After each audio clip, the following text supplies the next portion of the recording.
Hi everyone. In this video, I'm going to interview Marcus Cooper, the Senior Program Director with College Advising Corps at Texas A&M University. We're speaking about college application mistakes to avoid.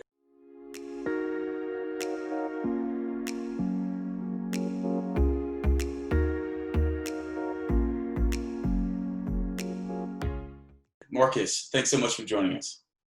Thank you for having me. Great. So I'm going to start off by getting straight to the point. What do you consider to be some of the biggest college application red flags? I'm speaking about the things that college admissions officers may see on an applicant's application and cause them to move past that applicant and on to the next one. Yeah, Jackson, it's not really things that they're doing that are outside the norm. What really students do to kind of shoot themselves in the foot is that they don't provide the full scope of what they've been involved in. They inadvertently don't answer questions that are on the applications because they think potentially maybe those things don't apply to them, or they think because of the fact that they're looking at the admissions criteria for an institution, which are always in black and white, right? I mean, you can search any institution and look at what they need and do they qualify for admission in most cases. And so a lot of students will look at that and say, okay, well, I'm an automatic admit. I have the test score, I have the GPA, the class rank. And so I don't need to do these extra things, right? But in the absence of those extra things, sometimes they miss the basic needs of completing the application. And so it's really crucial for them, and especially during this time that we live in right now, to put their best foot forward and to fill out the entirety of the application, to answer every question.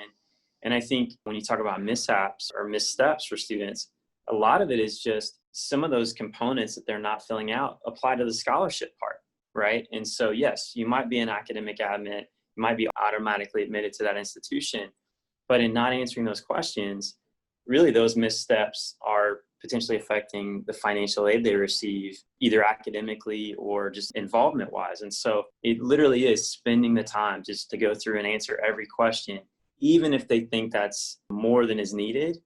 It showcases to the institution that they're spending that time, right? And that they're invested in the process.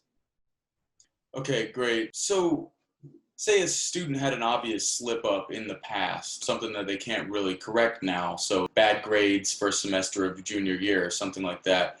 If they have a valid excuse behind why their grades dropped that semester, how should they go about explaining that to the colleges and universities that they're applying to? Is there a spot on the application for them to do that?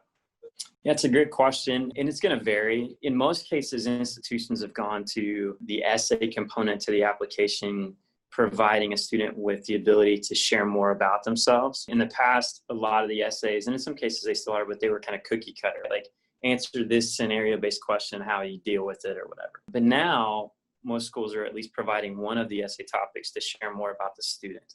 And so in that area, it's a great space for the student to talk about themselves. And if they need to close with some things that are going to be apparent when the student applies based on the transcript, they should absolutely do that. I think the thing that students think is a lot of times they think, well, that a million people are going to read this and I don't want to overshare, or that's kind of private, right? And that goes beyond even a misstep with grades. That goes into personal challenges that a student may have faced while they were in high school. We know in life that what affects you outside of the classroom affects the classroom. And so there's one or two or three people at most that read an entire student file. They've signed confidentiality agreements. They're taking this very serious. It's their role. So the student oversharing really about those mishaps and those missteps with their grades, and more importantly, how they've been able to rebound from that allows the people that are evaluating that specific student's record to really have the full scope of what transpired with that student. And that's powerful because that allows that student to feel like, look, I put everything out there for that institution. I know they got to see the full picture of who I am and why I want to be there. And that definitely is going to pay dividends for that student in the long run. Great. So sometimes people will make mistakes on the application that maybe they think of after they already hit submit. So for students that make small mistakes, so typos, for example, maybe throughout the application and maybe in their essays, how big of a deal are those typos? Could they cost students a chance of admission there?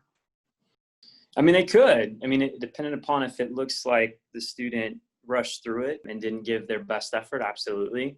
because again, it just shows due diligence. I think it's imperative for students to get a second set of eyes on their information. If that's a high school counselor, a parent that can be of assistance, even peers that they can have review their information. So it absolutely can matter. I think if it's minor things here or there and they recognize that after the fact, then it's always a good idea to try and follow up with the institution directly and say, listen, this was something that I did in error. Again, it just shows to that institution that that student is really invested in putting their best foot forward. But multitudes of mistakes is something they really want to try and correct on the front side.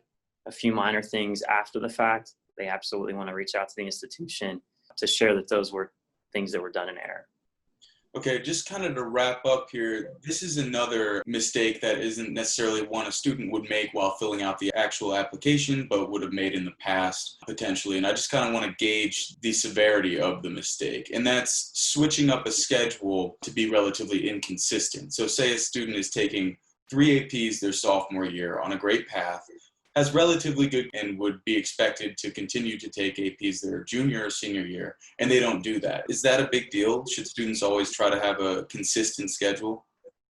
I mean, ideally, yes, but again, dependent upon the student. I mean, if they're going to end up a C student in those courses, it's going to make more sense for that student to go down into regular coursework and be successful. Kind of circles back to the narrative component to the application, right? Explaining that in the essay, where schools are going to probably wonder, you were on a really good trajectory. You were taking AP classes, and all of a sudden in your 11th grade year, hypothetically, you went down to regular coursework and you were successful in that. The good thing for students is the more they can just be ahead of the explanation component, it allows the institutions to go, this student really knew that we were probably going to maybe internally question why they dipped, or we're going to question why they were less involved in extracurricular activities in this year. And so it just shows that the student is being mindful that without actually having a physical conversation with the student, which we can't do unless it's a school is doing a formal interview process as they vet applicants.